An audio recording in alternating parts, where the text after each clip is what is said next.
87.7 FM.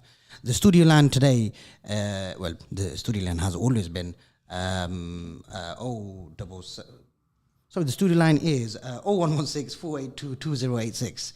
That's 0116 482 2086. Sorry for the bit of a blunder there, but a good way to catch everyone's attention and get everyone tuned in. So again, today you're joined here with your brother Tarek Islam, and today we're going to be discussing workers' rights. And also in the studio we have a special guest here today. We'll introduce him shortly. But today this program is the first program in terms of where we're going to be discussing workers' rights, some of the issues we have within the community, and discussing some of the organizations and some of the key people who are fighting for workers' rights, who are fighting for social economic justice. And without further ado, I'd like to introduce Mark Mizzen, who is the founder and trustee of LUWC, so the Leicester Unemployed Workers Centre, and also he's also the assistant secretary to the Leicester and District Trades Council. They both are trade unions, aren't they, Mark? Hi, Tarek, and Ramadan Mubarak to everybody. The Trades Council you asked me about, yeah. Yeah, so are they both trade unions, the LUWC and the... No, the LUWC is a registered charity. Okay.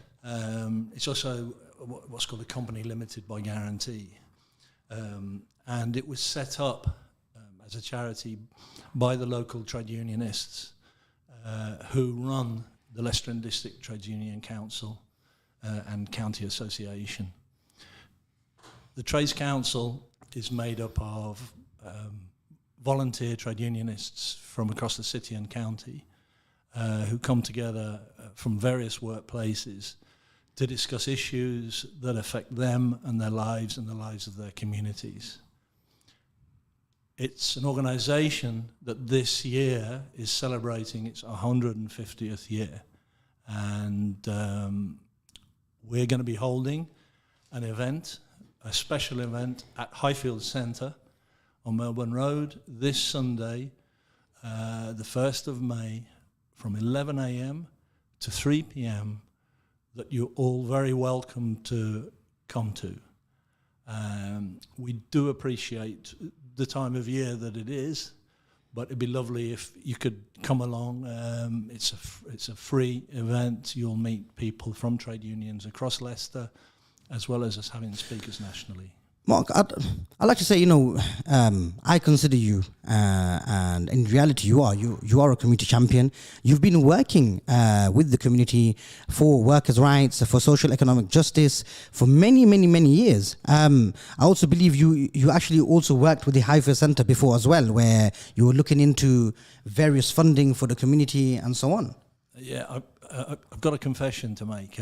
First of all, being in the union, it's everybody together, including you, Tarek, who work together to make things happen, hopefully. In terms of the Highfield Centre, I have a confession to make. My history with the Highfield Centre, goes back a long time, back into the 1980s, when I used to live in this ward. This ward was called Wycliffe, where Highfield Centre is, and I used to use it as somebody from the local community for meetings and activities. And I was lucky later on then to be able to work with the Highfield Centre on a project that was called Advice Leicester Partnership. The project, I was employed by the Highfield Centre, but the project also included other community organisations from across this area, Highfields, and across the rest of Leicester. Organisations that gave advice, welfare rights advice, to people across the community. Okay, so Mark, the other thing is that I'm aware you're a trustee of LUWC. So meaning, as a trustee, you do the role on a voluntary basis. Is that right? That's okay. Correct. Yeah. So, and also, what is the key role of the LUWC? As in, what do they aim to achieve? Well, we want to stop poverty. We want there to be no poverty. We want there to be no financial hardship. Our objectives as a charity are that, to support and prevent poverty and financial hardship. As a trade union organisation at the Trades Council, it was recognised that when a new international workers' centre is set up in Leicester, which will be involved in training people in terms of organising, for example, in the workplace, in cooperatives and other social organisations of benefit, it was realised that we would get many, many people coming to us in poverty, asking and seeking support. We can't deny those people. They are our community, and we therefore recognised that we needed to set up the structure, the charity, ready to be able to give that support. Okay, so when you're talking about poverty within our community, so are you talking about people here living in the UK, in Leicester? Oh, absolutely. Okay. I've heard other programs on Ramadan radio, so I know that poverty is obviously recognised by the radio station, but it is massive. Now I know there's always a call for statistics, but you're talking about child poverty, which is ridiculous. You know, it is. It's as bad as when I was a child, when I had, lived in a house with no toilet on the inside, for example. Okay, And it's going back to those days. Housing is starting to disintegrate, for example. People can't afford to keep the housing up. If they've got housing, they can't get housing.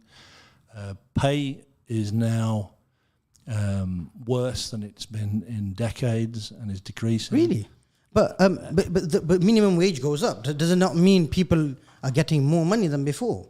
Well, I think the best link I can give in terms of looking at an organisation which is there and has been set up recently with our backing is Fab Leicester, is the Fashion Workers Advice Bureau Leicester at the Highfield Centre.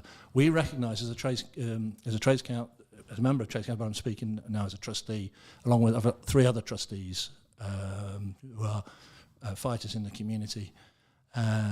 We recognise that there are others in communities across the city, in Highfields in particular, who are better placed to give support locally, and Fab Leicester has been set up. It was only opened its doors really earlier this year, so it's done, from what we've heard, some tremendous work in the community. So we would say go to Fab Leicester if you are, or you recognise the support that you need, particularly in what was a rich industry in the last century, the garment sector. Okay. Go to Fab Leicester at Highfield Centre for support, and I think that they'll be able to give that. Yeah. So I think you're referring to the garment workers and the sort of project I work in, even though I'm the host today. But so it's actually the project I actually work on, the Fab Leicester.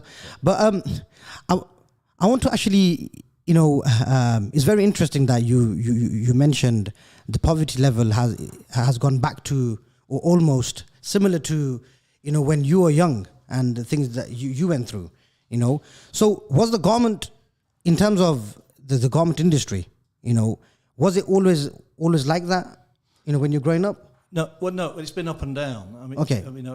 I moved to Leicestershire in late 1960s, and I've always known somebody or had somebody in the family that's worked in the garment sector. And there have been businesses that have gone up and down over the years with new technology. There was one business in a village outside of Leicester that I studied where you could see that they couldn't afford to replace machinery, so they were stripping, cannibalising basically old machines to keep it going. So you could see there have been times over decades where there's been ups and downs. Yeah. But at the beginning of this century, there was a massive shift to offshoring, where a lot of firms looked at what was considered to be cheap option for them. Quite Send it out cheap abroad. labour, Yeah. Ununionised labour, Yeah. unorganised. So it would be much easier to exploit that labour.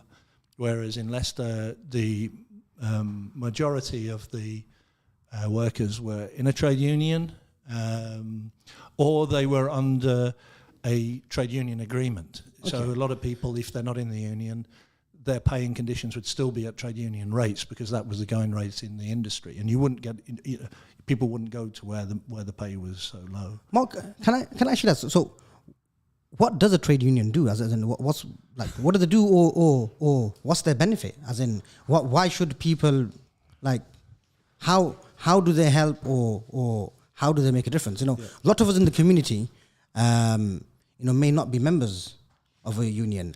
And a lot of us who don't know about trade unions, we went like just in basic terms, as in. Okay. Yeah. Well, this is basic. Yeah. I need a crib sheet to get it right, because there's what I would like, and there's what the unions do. And we'll be giving these out on Sunday at the May Day event. Okay. From 11 a.m. till 3. They're free.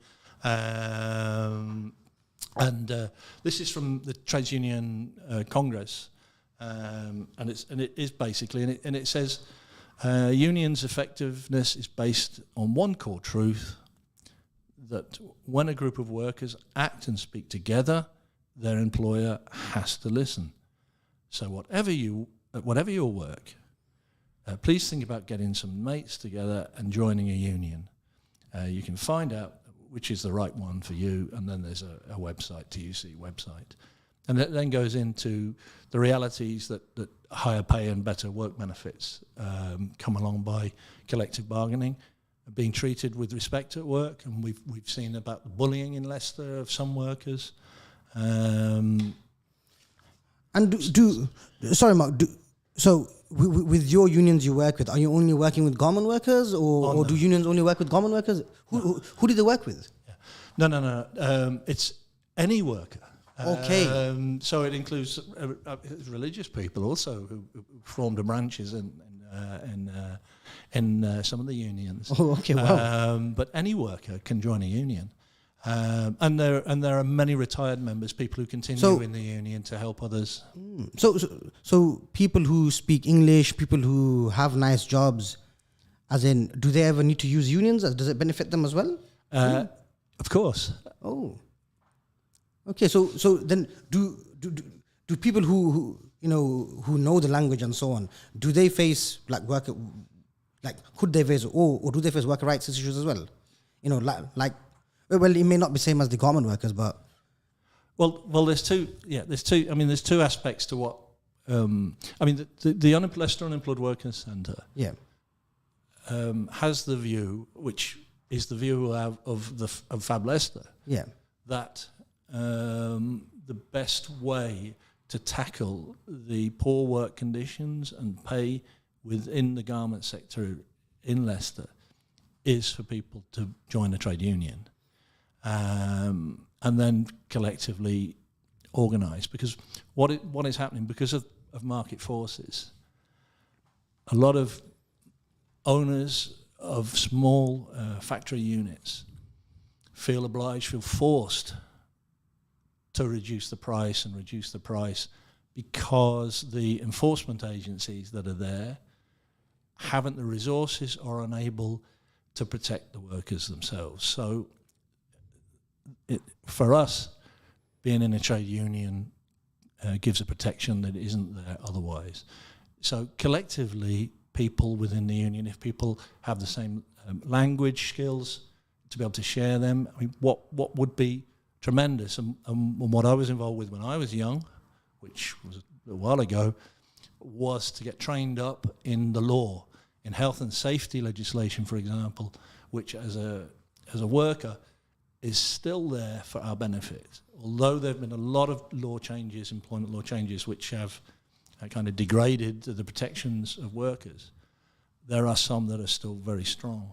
But then there is the collective talk with those in the industry, but that is also not only with direct factory owners and managers, But as we've seen with Fab Leicester and the engagement of the brands, it also helps with the brands in terms of showing that collective, let's say,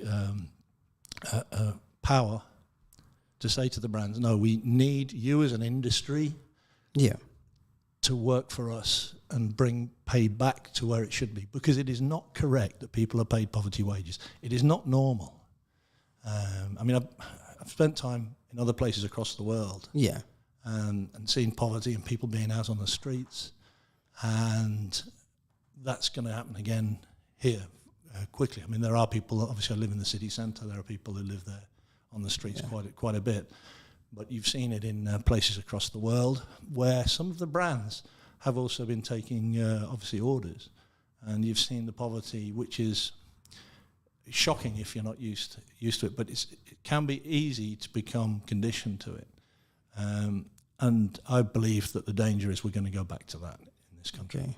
So do you feel that because of the fear of poverty, the fear of losing house, fear of losing a job, could sort of leave people open to exploitation, could leave people open to accepting the workers, like, you know, poor working conditions and low pay issues and so on? Of course. Is that, okay. Of course. I mean, that's why at a collective level, at an industry level, the unions can work to get pay and conditions to what they should be, and improve them. Things do not have to be like they are. I mean, I don't know if you've seen the film Greed, which was partly filmed in Leicester. Okay, Greed, is it? Yeah. It's Greed. Okay. It's supposed to be a comedy. It's a comedy. Okay. It's got some famous actors in. Yeah. And it was supposed to be based on an actual real life entrepreneur. Yeah. Who made billions out of the garment sector, offshoring as well, and then forcing factory owners to reduce their price, because the workers themselves were not collectivised, they weren't organised. But in the film, you do see the rickshaw drivers who are organised refusing to have, you know, the rupees that they were being offered, telling them that no, this is the going rate, and actually then refusing to give him a ride unless they organise together. Wow. So are you saying the key thing to sort of success in terms of the working industry is to be organised and to be collective as a community? Yeah. Yeah. Okay. Absolutely. And for it to be local, I mean, as I said, the Trades Council, we're all volunteers. We're all from different unions. We all share our experiences of what's going on and how to tackle that, and also to show solidarity. So you've seen the P&O, the disgusting way that the P&O workers were treated, but then at the docks, the dockers then actually refused then to look after those ships in solidarity with those workers that had been treated badly. And now we're hearing that the workers who are coming in at lower pay, they're even having that pay cut as well because they're not organised. So we don't win every time. Yeah. But everybody's looking at Leicester now. And it's important that people are able to and have the confidence to organise. And I think that's the importance of an organisation such as Leicester Fabel, and to find out what is on offer through Fabel at Highfield Centre. In regards to Fabel, just in case if the listeners are wondering what is Fabel and why has that been mentioned a number of times. So the Fabel stands for the Fashion Workers Advice Bureau, and they specialize, or we specialize. So I actually work for the project. So we specialize in working with garment workers in the fashion industry. So, you know, all the factory workers, and we specialize in helping them people for free in terms of helping them with the workers' rights, employment law, health and safety issues, and so on. And also, we also actually help with the welfare rights issues. But today, Mark, we're here in the studio at Ramadan Radio. The studio line is 0116 482 2086. That's 0116 482 2086. If you've got any questions, you can text or WhatsApp us on 07748 855 055. That's 07748 855 055. If you've got any questions on workers' rights, if you've got any questions on what do unions do and so on, please do bring them in. If you want to share your thoughts, please let us know. Okay, share your thoughts. Now, Mark, today, Ramadan Radio are always very helpful, and especially, they love supporting the community. So they always give us the platform plenty of times.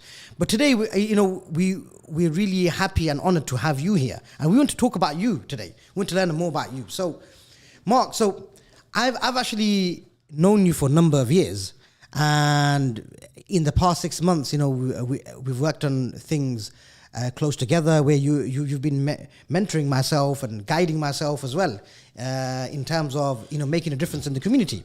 Now, and in the past as well, maybe even going back far as 10 years ago, when I used to go to to volunteer in community projects and go get help myself, I've actually seen you around. You've always been there. So I just want to know, and especially even right now, where you're a trustee, you're a volunteer for the Leicester District and Trades Council. What drives you? What drives you? Why are you doing this? How come you've got this fire in the belly to make a difference? Okay, I guess you might ask me that. I've got a crib, which I've brought on here. I apologise to the listeners, but I met a guy called Muhammad Ali. When I was Muhammad Ali, the boxer. The boxer. You met Muhammad Ali? Have you heard of him? I think so. Well, when I was a kid. Wow. He was in London. Where did you meet him? In London. In London, oh. And he just changed his name to from Muhammad Cassius Ali. Clay to That's right. to Muhammad Ali. Okay. Yeah, and we were in the back of a car, my mother, me, and Muhammad Ali. No. He was in the car next to us. Oh, okay. Wow. He's a big guy, but very, very, very, very trim. And my mother just went wild when she saw him. And Muhammad Ali came out and gave us photographs, which I've got here, a signed autograph. I'm actually going to take it to some comrades of mine in a bit. Yeah. But obviously it's not very good for radio. And he was vilified by the media. I was often, and I thought, what's this all about? This guy, who actually is refusing to do things to help others, and he's sacrificing himself to help others. And then I found out more and more about Muhammad Ali, and realised that this guy he was tremendous, and my whole family looked up to him. Wow! And then and therefore, I think that was the first time I kind of recognised a kind of a need for a community. I'll say fight, because he's a boxer, but his was a civil disobedience. Yeah. But he didn't it is a fight. Anybody. I think the right term is fight. When you're fighting for your civil rights, I think that term is correct. Yes. It is a fight, especially when you've got to do with civil rights. And it's amazing that you've mentioned Muhammad Ali. So Mark, you were saying so you were actually you took inspiration from Muhammad Ali, and to start talking about and working in the community and start talking about issues. Well, that was when I was a kid, and that's when I woke up. And then it was in the 60s. So I think things were, for some people, were starting to change. For people in poverty, there was the nationalised industries. So me and my mother, who was assistant matron, we moved into an old people's home, which had been nationalised in an estate, one of these fancy estates. You can imagine the estate. It's kind of Edwardian and older, and these 30 senior citizens were living there, and we were taking care of them. Or my mother was, and my grandmother was the cook, and I had 30 grandparents. All these senior citizens were supposed to be off in an old people's home, ready to die. Actually, having a child there, it was for them like a joyful, wonderful. It was a shared experience, and so that community spirit, I think, has come from that period when we were in hiding, and it was in an old people's home. The only dilemma was, of course, everybody gave me sweets, so I had bad teeth as a child, but that was sorted out later on when I was an adult. But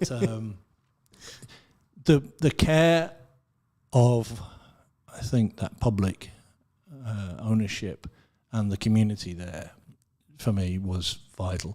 And so it is devastating to see it all being taken away, being privatised. In Leicester, when I first came here, the children did work. I mean, we had jobs as on milk floats and as a child. Newspaper rounds and things like this. I mean, the newspapers became massive in terms of weight later on, but there obviously has been legislation to protect children in terms of child poverty, but the actual experience of working as a child was brilliant. But that's when But then it was with the co-op. I just got pocket money and helped out the milkman. And at the co-op, that's when I first learned about co-ops and the social kind of organising of people. So I'd say the roots could go back there. And then coming to Leicester, being able to, being unemployed was a bit of a shock. But then working in the horticultural industry for a company, a family company called Asma Seeds, Amalgamated Seed Merchants, just up the road from here. They were being, I'd say, attacked by multinationals who wanted to take over control of the seed germ. Yeah. And that's when I got kind of green in terms of looking at control of water and basic resources for all human beings. And that's when we then looked at setting up the city farm on Anstey Lane, which has been there 50 years, I think. Okay. Gorse Hill City Farm. Okay. Next English market. Yeah. So before we actually touch on that, the key messages and the key gems I'm actually getting from you, you're saying in terms of to have success in life, to grow up passionate about the community, to be caring, you're saying, number one, you had the inspiration and a positive role model, someone like Muhammad Ali, okay? Then you had the experience of community and family in the residential care home, like a public care home, was it? Where you almost felt like you had 30 grandparents. Yep. And then that gave you the further warmth, the love, the support, and the sense of community you needed. Yep. And then going out into the world, when you grew up and when you went through hardship yourself, when you came to Leicester. So all of that combined, so the inspiration, role model, the sense of community and support from your 30 grandparents, and then, facing a hardship, that sort of then gave you the background of it, gave you the power to sort of rise up from the difficulties you're facing, and then not just to resolve your own problems, you understood the need of helping everyone, the community. Is that the right message I'm getting? Oh, quite. Yeah. There have been good teachers, I have to say. Yeah. So it's not been total isolation. Yeah. From there, I think getting at that time when I was young, the state was much more supportive for people who were unemployed in Leicester. Okay. So there were chances to do things, and in those days we used to have an old unemployed workers centre. Okay. And we used to have in that centre on Charles Street. We used to have a women's centre, on Charles Street. Yeah. Same building or different building? No, it's different building. It's been knocked down now. They really meant to do us in when they did us in, but it's on. I'm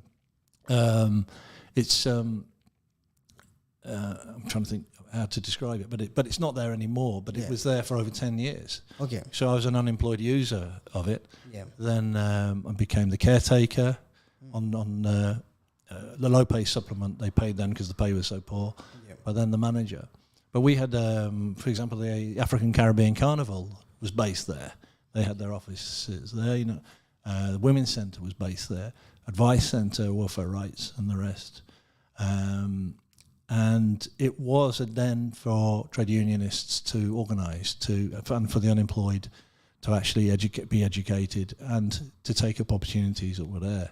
Not everybody had that chance, but... What sort of opportunities were offered in those days in that job centre? Because nowadays all they do is they just tell you go look for work. Sorry, this wasn't the job centre. This was an unemployed worker centre. Oh, this unemployed worker centre. Independent of that. Independent of that. But yeah, wow, okay. But it wasn't a charity. Oh, no. That's why we're looking to learn from the past. And then bring that out, and to bring that again. Back. Okay. This time, obviously, we, as I said, we had the Caribbean Carnival were based with us. They had that part of the centre. They had their offices. The Women's Centre was based there. And we had a creche as well, advice and all the rest. But the issue for us is to make sure that when we set up the new centre, the International Workers Centre, that we get everybody engaged in that. We're not going to open our doors until it's accessible. But it's not around Highfields. That'll be in the city centre. Yeah. I mean, for us, before we get there, we can't wait. We can't wait for that. We really need Fab Leicester and the Highfield Centre and other organisations, you know, who can help people now, the garment workers now. We can't wait for that. So that's why we're on. Yeah. That's why we're on the Fab Leicester. That's why we're affiliated to the Highfield Centre, and why we're on the Fab Leicester steering committee, along with the Trades Union Council. Some brands are also on it, and also Labour Behind the Label and the Ethical Trading Initiative. So those experiences from Charles Street, where I was, for example, with me, I was an unemployed user. Then I became a worker and caretaker, and we, from the Unemployed Workers Centre, set up the City Farm. We were looking at green spaces that were vacant across the city and been able to grow organically across the city. I mean, one of the inspirations later on that we were involved with was an organisation called Clean Air Island in India. Yeah. And I've been to Gujarat with people from Clean Air Island as well to look at whether the projects could happen in Gujarat. Wow, so you've travelled to India? Oh, many times, yeah. Wow. Not in recent years, but about 6 or 7 years ago, I think. Wow, amazing. Amazing. Before. So I'm lucky. When you get to my age, the vital thing is to use that experience to then support others and get projects going. Yeah. So because you've been I've actually seen your event flyer for the May Day rally on Sunday. Yes. And I've seen some in the description. I think you guys are going to be offering some Punjabi samosas for sale. Yeah. Is there any particular reason why you picked the Indian food? Is it because you've been to India before? I'm from Leicester. No, it's Leicester food. Yeah. Leicester. When you say Indian food, you see what I found from going to India many times. Oh, they got Leicester food. People I've hosted many visits, not only mayors and commissioners and ordinary people like me, but I also found out the realities that when people say Indian food, people from India don't say, no, that's Africa. That's not Indian food. Well, I think we'll just claim as Leicester food then. Yeah, so Leicester food. Next time we go to India or anywhere abroad, and any food we had in Leicester, we can always say to them, well, you guys got Leicester food here. Yeah, quite. This is my local food. That's my food. Yeah, but yeah, just to we've only got about 10 minutes left on the show. And again, quickly, guys, if you've got any questions, please do call in. It's 0116 482 2086. The text and WhatsApp number is 077 48 855 055. Here live today with Mark Mizzen from the Leicester Unemployed Workers Centre.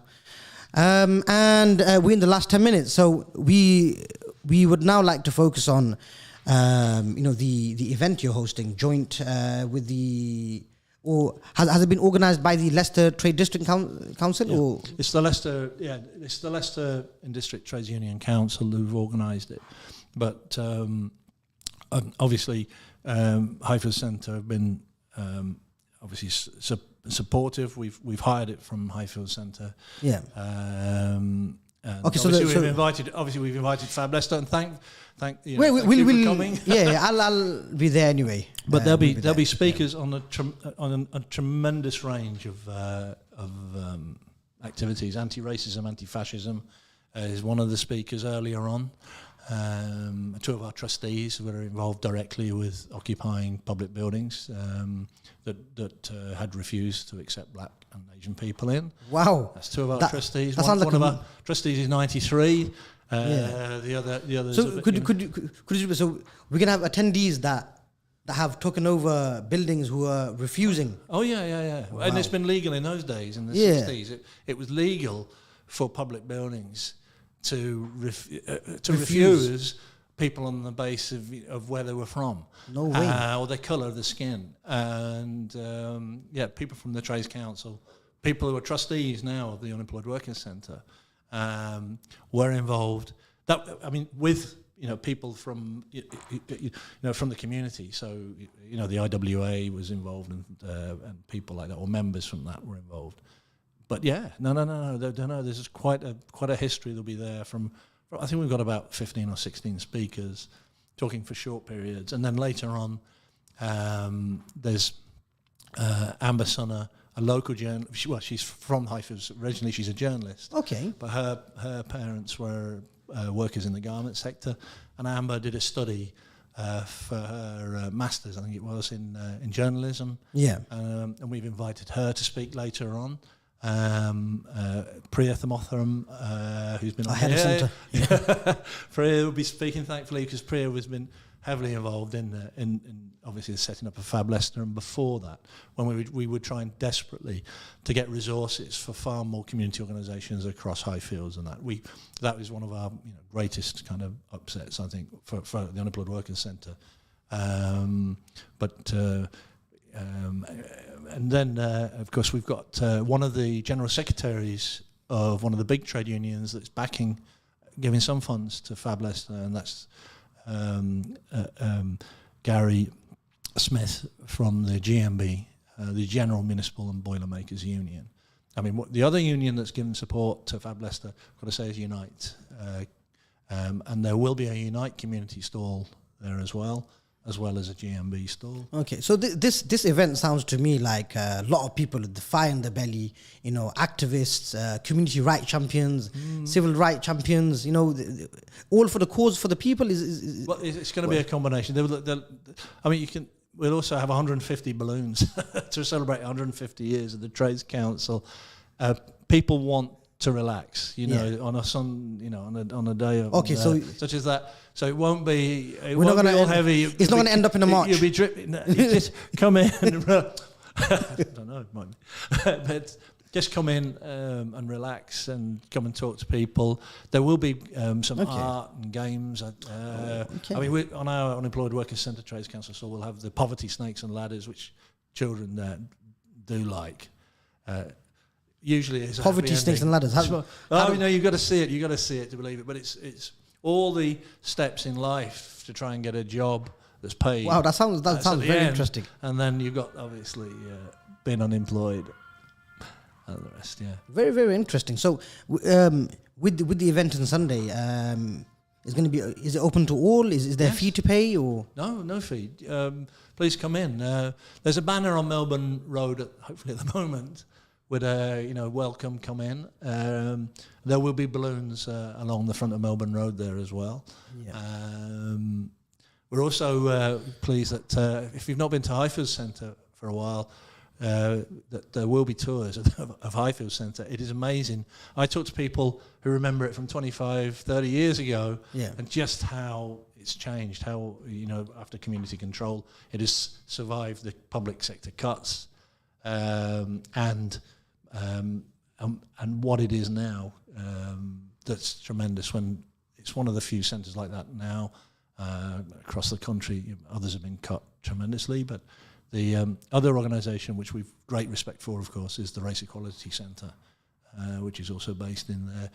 They're not coming to the event, but we have great respect for the fact that they're based there. Yeah. So, what time is the actual event? 11 a.m. doors open. Okay. And 3 p.m. the event closes. Okay. But you can come and go as you feel.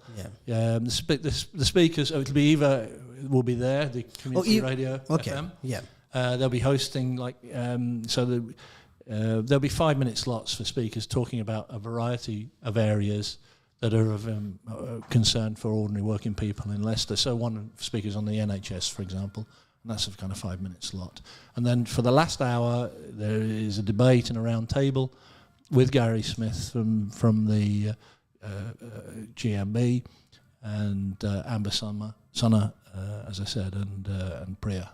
Yeah. And how many line of people do you have of speaking? Is it For the main event at the end, it's 3 speakers, but Monica Hingarani, who is the chair of the Highfields Community Association, she's chairing it. So that's the last hour. So that's 4, and then I think we've got about 12, 13 people before that over the 3 hours, kind of. So if people from the local community go, will they be able to speak to various organizations who deal with civil rights and workers' rights and so on, meet trade unions maybe? Yeah. Well, Fab-L will be there with a stall, of course. But the Trades Council will be there. The Unemployed Workers Centre will be there, and some of the unions also. There will also be some campaigns, such as the parking levy campaign. But that's another subject for another time, I should think. Okay, so it'll be a very, very productive, interesting for the community, for the people of the community to attend, meet up and network with various people and organizations, especially those who empower us, who work day and night to empower us and get us our rights. We've actually got a question in via text message. It says, "I have a disability and have been getting mixed reviews. I attend a lot of hospital appointments around Leicester and Manchester and normally would need a whole day off from work. What does the law say? And am I still entitled to get paid or not? My previous employer was paying me and all of a sudden stopped." Okay. This particular reason, this is why it is very important for us to learn our rights, for us to be organized, for us to be members of unions and so on, so we can have that access to the support services. So myself, I don't know if Mark can shed light on that, but myself, we're not actually experts in workers' rights, and what my role is anyway, is to guide people to the right people that can help them, guide people to the experts, because a lot of the times people don't know about what's out there, what support services out there. So I would, strongly recommend that you get in touch with, one of the unions, GMB or Unite, and they should be able to initially speak to you, and maybe they can advise you further on it. Mark, could you shed some light on this? Yeah, well, if it's a work-related issue, I mean, it doesn't say if the person is in the garment sector or not, but if it's a work-related issue, that's one way of looking at it. If it's purely around entitlement to somebody's welfare rights, then you really do need an expert in welfare rights. Your case does sound as if you need proper support and advice, and there are welfare rights advisors there. We don't employ any at the moment because, as I said, I work for Advice Leicester Partnership, because what was happening was welfare rights workers were being cut massively, and one of our campaigns is to get the return of welfare rights to workers who can give proper advice. Mark, from your knowledge, besides the organisation is there any open, accessible welfare rights advice services in Leicester at the moment? And Well, yeah. I mean, the Leicester Unemployed Workers Centre, if you do go on our website and do go on our contact sheet, that it says, do you need help on the contact sheet, we will refer you, our volunteers will refer you. But that's not the same as giving the advice. What we find is people want advice, and the advice has been cut and cut and cut. I mean, what we would like to see, I hope you don't mind me pushing this, is for Fab Leicester to get that support which you recognise is needed, to get that advice worker. And certainly we would support Fab Leicester in those efforts to do that. I mean, disability in itself is going through massive changes at the moment. Thank you. Thank you, Mark. We're in the last 10 seconds of the show. But Mark, it's been wonderful to have you down, and it's always a pleasure to work with you, to meet you. Thank you very much for coming down today. And to all the listeners, thank you very much. Don't forget the event this Sunday will be at 11 a.m. Going all the way to 3 p.m. There will be stalls of various organizations, unions, NGOs.